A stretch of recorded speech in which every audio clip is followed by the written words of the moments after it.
India is a land of compromises. We are on an economic Kuznets curve where we don't have the per capita GDP or the overall budgets to be able to invest in cleaning up our environment completely. Yeah. So till we get to that stage, we should make sure that what we have of the environment is not permanently damaged, that it's rectifiable, it's protected, preserved to the extent that we can afford to do it for future generations too, right? We cleaned up 6 wells in a town municipal council called Hunsumarnhalli on the way to the international airport from Bangalore, right?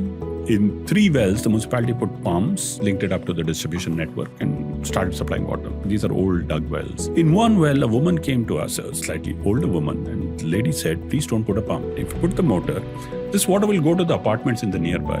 They'll overuse the water. Yes. This well will go dry. We won't be left with any water.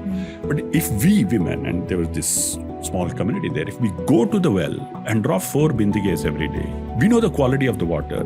The well will last us throughout the year. When we go to work, we'll have a sense of water security that when we go back home, there is water for us, for having a bath, for washing the dishes, for whatever. There's this mental peace that we will get. This was such an excellent lesson in demand management, as we call it in modern parlance, or living within the ecological resource availability of a particular space. What happened in 2024 was Bangalore went through this 182 days of no rain and a severe drought. That well had water at 10 feet. Wow. Throughout the year, right? Now, even now, when you go there, it's crystal clear water and the well is there because we didn't put our demand more than what nature can supply.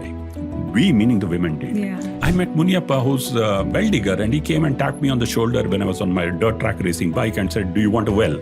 For the life of me, I couldn't ever understand what do people dig wells and do people offer those services. So I told Muniappa, please come to my house on the Sunday. He came and he explained that the Mannoda community were a traditional community which dug wells.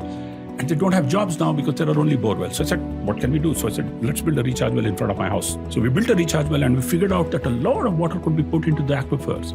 We said, why not allow others to do this? And so it became the building bylaw for Bangalore. Rainwater harvesting and recharge also became a building bylaw. And the well digging community got a livelihood. And they think that they have dug 300,000 recharge wells in Bangalore, which got then identified by a secretary in the Ministry of Urban Affairs. So we piloted it out in 9 cities eventually. And now the ministry is supporting it to take it to 75 cities.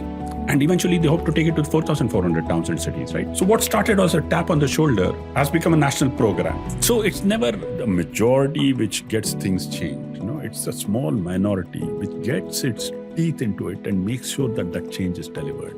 You don't need 51%. You need 5% who hold on to this truth and persist to get it done.